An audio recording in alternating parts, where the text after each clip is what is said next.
कल्पना कीजिए, एक छोटा सा बच्चा जिसने अपनी आंखों के सामने अपने परिवार को खो दिया। वो ना पैसा था, न घर था, न कोई सहारा था, जिसे कई रातें भूखे पेट गुजारनी पड़ी। लेकिन वही बच्चा एक दिन दुनिया के सबसे तेज धावकों में गिना जाने लगा। यह कहानी सिर्फ दौड़ने की नहीं है, यह कहानी है दर्द को ताकत बनाने की, हार को जीत में बदलने की, और यह साबित करने की कि अगर इरादे मजबूत हों तो किस्मत भी झुक जाती है।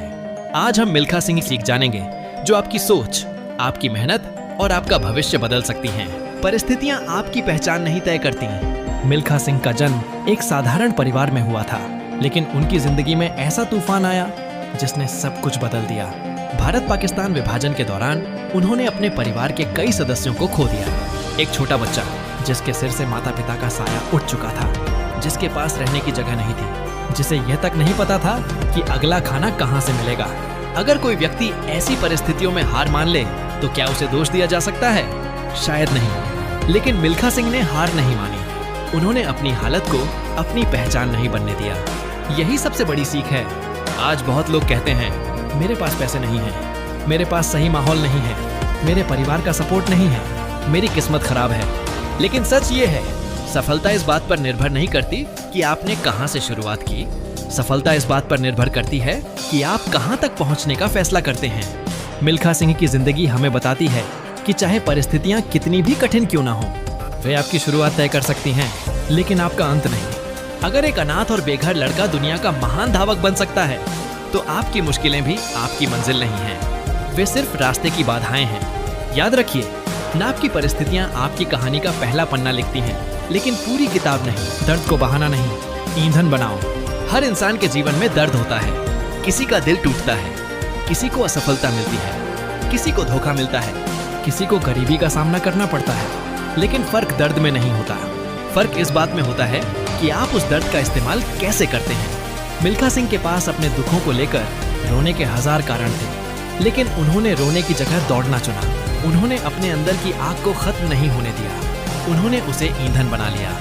जब लोग आराम कर रहे होते थे, वह अभ्यास कर रहे होते थे। जब लोग बहाने बना रहे होते थे, वह खुद को बेहतर बना रहे होते थे। यही वजह है कि उनका दर्द उनकी कमजोरी नहीं बना, वह उनकी ताकत बन गया। आज भी बहुत लोग अपने अतीत में फंसे हुए हैं। वह बार बार वही बातें याद करते हैं, उसने मेरे साथ गलत किया, मेरे साथ ऐसा क्यों हुआ, मेरी जिंदगी इतनी मुश्किल क्यों है। लेकिन सवाल यह नहीं है कि आपके साथ क्या हुआ, सवाल यह है कि अब आप क्या करने वाले हैं। अगर आप दर्द को पकड़कर बैठ जाएंगे तो वह आपको कमजोर करेगा, लेकिन अगर आप दर्द को प्रेरणा बना लेंगे तो वही दर्द आपको वहां पहुंचा सकता है जहां लोग पहुंचने का सपना देखते हैं। याद रखिए, यह दर्द 2 तरह से काम करता है।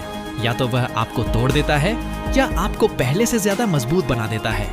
चुनाव आपका है। अनुशासन वह करता है जो प्रेरणा नहीं कर सकती। बहुत लोग प्रेरणादायक वीडियो देखते हैं, मोटिवेशनल किताबें पढ़ते हैं, बड़े बड़े सपने देखते हैं, लेकिन कुछ दिनों बाद सब खत्म हो जाता है। क्यों?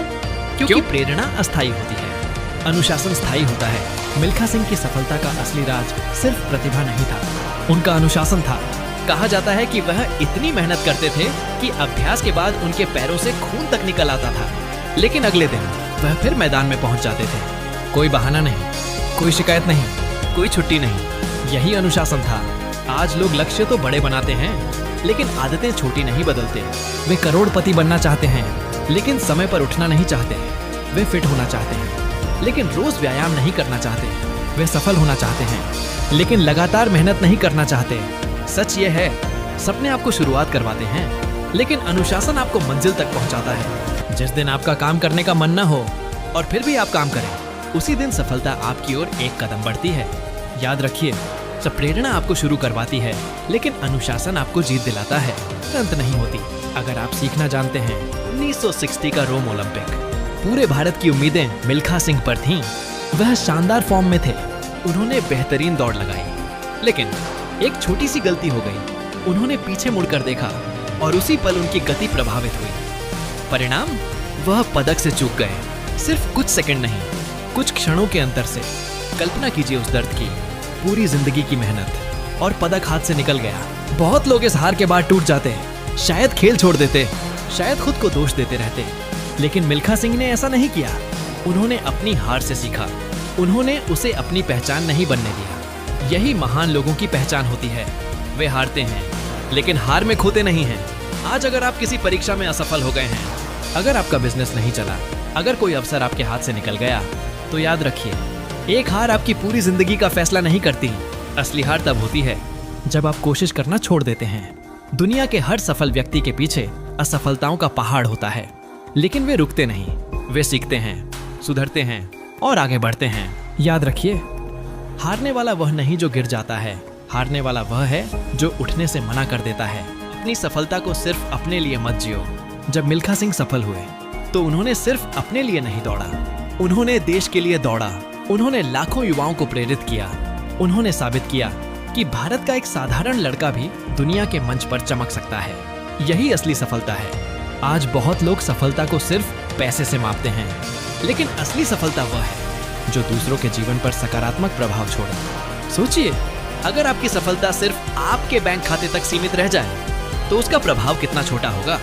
लेकिन अगर आपकी सफलता किसी और को प्रेरित करे, किसी को उम्मीद दे, किसी की जिंदगी बदल दे, तो उसका प्रभाव पीढ़ियों तक जाता है। मिल्खा सिंह आज हमारे बीच नहीं है, लेकिन उनका नाम आज भी जिंदा है। क्यों? क्योंकि उन्होंने सिर्फ रिकॉर्ड नहीं बनाए, उन्होंने लोगों के दिलों में जगह बनाई। याद रखिए, बेटा, सच्ची सफलता वह नहीं जो सिर्फ आपको ऊपर उठाए, बल्कि वह है जो आपके साथ दूसरों को भी ऊपर उठाए। जब भी आपको लगे कि जिंदगी मुश्किल है, जब भी आपको लगे कि हालात आपके खिलाफ हैं, जब भी आपको लगे कि आप नहीं कर सकते, तो एक बार मिल्खा सिंह को याद करना, उस लड़के को जिसने सब कुछ खो दिया था लेकिन फिर भी दौड़ना नहीं छोड़ा और आखिरकार दुनिया को दिखा दिया कि इंसान की सबसे बड़ी ताकत उसके पैर नहीं, उसका हौसला होता है। दौड़ते रहिए, लड़ते रहिए और तब तक मत रुकिए जब तक आपकी मंजिल आपके कदमों के नीचे ना आ जाए।